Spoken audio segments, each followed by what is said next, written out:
ஒன்று தீய சக்தி ஒன்று தூய சக்தி டிவிக்காகும் தீய சக்டி டிஎம்காக தான் போட்டிங்க.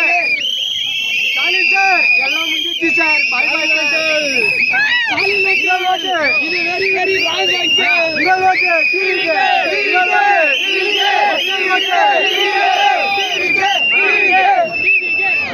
சொல்றாங்க. இன்னைக்கு மண்டே பாத்தியா கூட்டத்தை அதான் லீவ் போட்டு வந்துருக்கோம். தலைவர் கோசம் எல்லாரும் லீவ் போட்டு தான் வந்திருக்கிறோமே.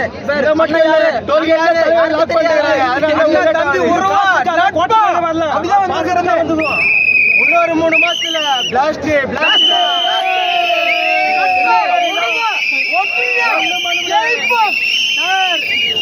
எல்லாம் பாத்து வச்சுங்க சார். இதுக்கப்புறம் பரவாயில்ல சார். எங்க படத்தை தடுக்கலாம், என்னவா தடுக்கலாம். ஆனா இந்த மக்கள் வந்து முடிவு பண்ணிட்டாங்க. 2026 தளபதி தான் சிஎம். ஒன்றும் பண்ண முடியாது சார்.